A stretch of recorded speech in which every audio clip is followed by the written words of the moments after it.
Hola, bienvenidos a un nuevo programa de El Mundo. Hello, and welcome to our show, The World. And today we're going to talk about a very current and interesting topic, space exploration. In the past few days, we have seen how the space race was renewed after 9 years of kind of silence.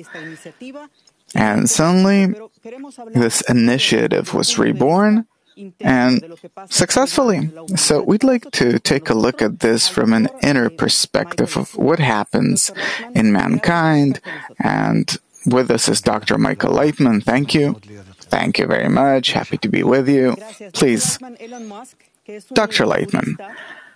Elon Musk, who is a futurist and an entrepreneur and many other things, for many years he tried to set man in space. And he succeeded with his private company for the very first time. He did it together with NASA. And the question is, people always looked at the firmament as something special. What caused people to always investigate or want to know what happens, what is space? This dates long back. People always looked at the sky because what's beneath our feet, that's pretty much clear. But heaven, these are the signs of the future of many things. The sky is the weather, it's the soul, the sky is in all directions. If we're human beings, we look up. If we're animals, we look down. That's the entire difference. Therefore, the future, the good future, person always relates this to the sky. Sky is air, sky is rain, sky is sun, sky is everything. Is it an aspiration for something higher? Of course. Everything that has to do with the future, with the good, with the unknown, with luck, it's all the zodiac sign, everything. It's the sky. We see this in all cultures, that astronomy is really like the most ancient or initial science, that without that you can't go anywhere on land, and all the more at sea. You can't go in any direction. There's only sky in all directions. As a scientist, you always took interest in researching other cultures, new cultures, like when you travel to South America, which is a different culture than you're used to, or you travel to China and Japan and many other places. I want to ask about space tourism. That's something that became current just now. If you had the ability to travel to space, would you go for it? Of course. This is a childhood dream, of course, a real dream.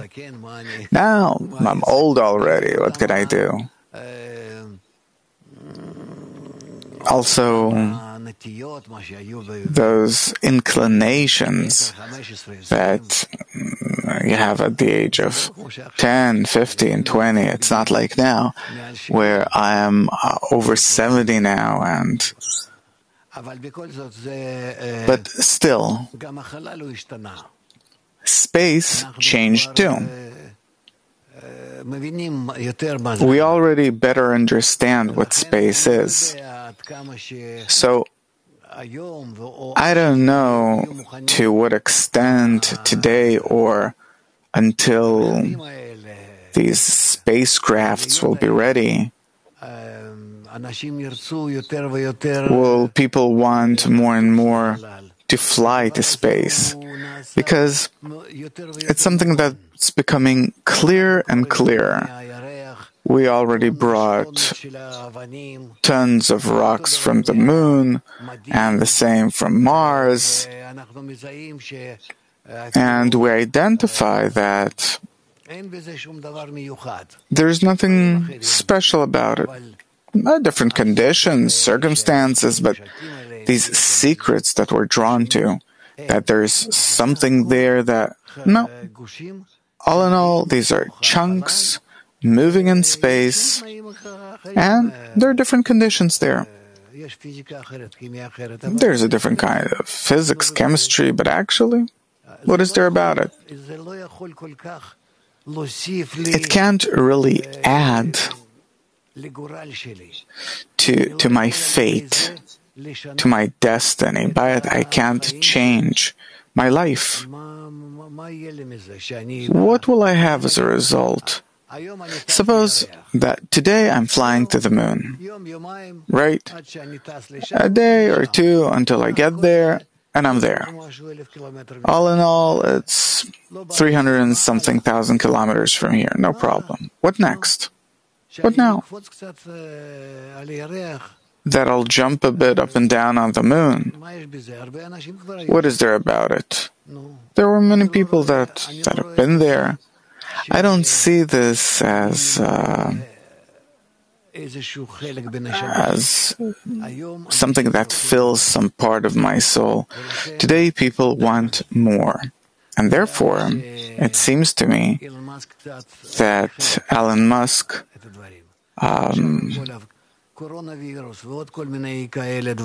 is kind of late. And so with the coronavirus and all other things now, that will really reach a state where people will want to fly. So there will be a few rich people that will fly.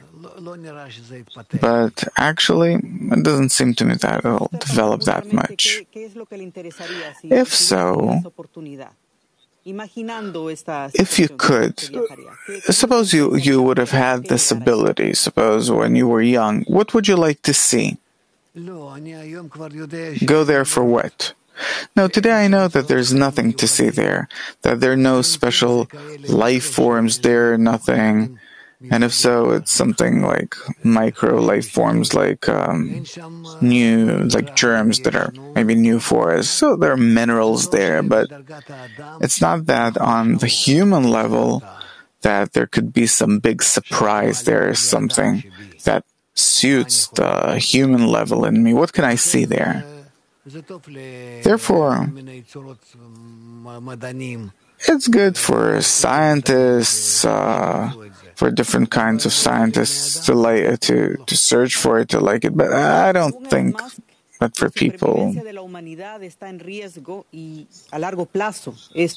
Elon Musk says that our survival as a human race in the long run is in danger. This is what he thinks. And we should have some kind of parallel planet in case that Earth might disappear, be wiped out due to some kind of disaster or something, asteroid, a nuclear war, something. So he said that we need some kind of an alternative planet. What do you think about this vision? This too, I don't think that we should. From time to time, we're discovering more and more about the conditions that we have on Earth without which we simply can't exist. When we send people to space and they walk around there for a certain period of time, suppose for several months, when they come back later, they have a serious problem until they go back to normal functioning here on Earth. Because this connection from Earth is a very, very deep, multifaceted kind of stress for human beings. But is there this opportunity, is there such an option? Is it possible to inhabit another planet, or that isn't? No, I don't think so. I used to think so as a child. I really wanted to fly and discover other and new life forms, but no. Today, I don't think there are. Why? Because we have actually advanced in space research and understanding the entire cosmos, everything there is besides our planet, and we see that the conditions here on Earth are such a special compound of conditions: chemical, physical, biological, zoological. It's something that it's impossible. Maybe it is. It could happen some other place that there is something like that, like space experts, astronomers say that there are 100,000 planets like Earth that could be suitable, but I don't think so. The more we advance, the more I see that the conditions on Earth are truly unique. But there are those that say that it's impossible to accept that there's no life on any other planet outside of Earth because the universe is so big. It's almost, we don't know what else exists in the universe. It's kind of condescending even. I'm not saying that there isn't and that there can't be. I'm just saying that for us, for our form of life, to build another such planet where there will be suitable conditions for our existence, it's very unique.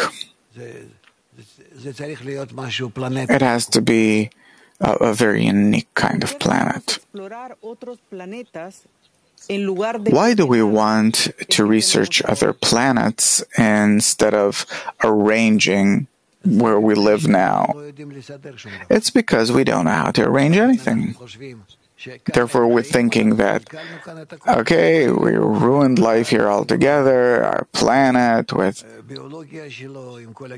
all of its biology and geology and everything, and that we're really living at the expense of the future, and we're taking the planet apart, depleting it of all of its riches, and we don't want to arrange our life in a good and nice way, and we think that if we'll find something else, things are going to be better there. People won't change. In the meantime, we don't see that man's changing for the better in any way. And therefore, if we find something else, why should it be better? It'll be according to who we are. Therefore, I wouldn't allow man today, with our character, with our attitude, to go out into space. In the past, we have the example of the Tower of Babel, which is a kind of allegory about people wanting to build something to get closer to the sky.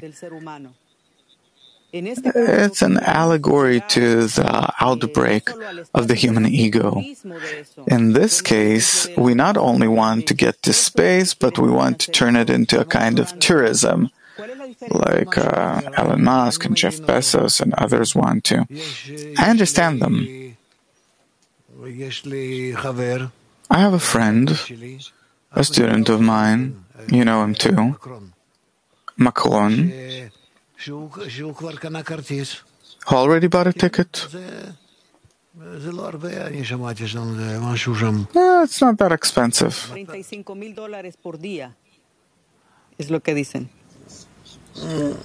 It's $25,000 a day, something like that. Yeah, all in all, $200,000 per flight. It's not expensive. And there are those that are still like children. It's interesting. It is. I remember how interesting it was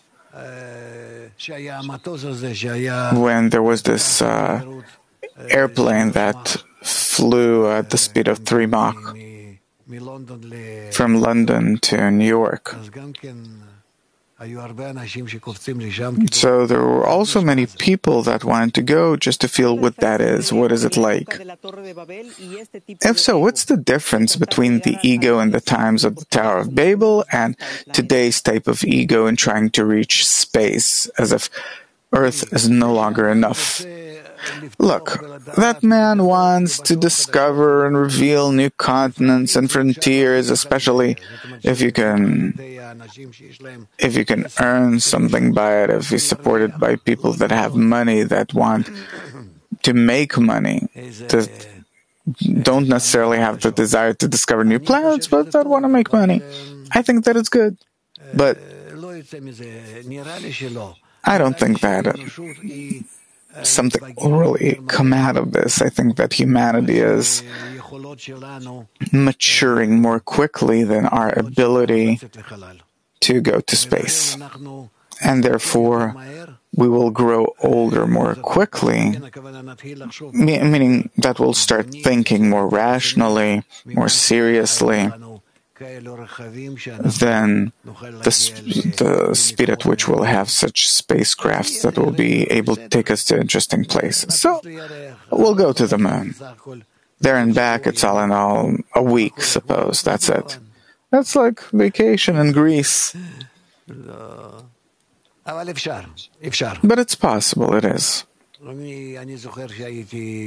I remember that I was a student, and we asked our professor of astrophysics, and I said, of course it's possible to fly to all of these places. Soon it's going to be like a kind of vacation, and therefore, like on vacation, you fly. We asked as students, will it be possible to fly together, men and women, to space? He says, like on vacation, you do it. That's possible too.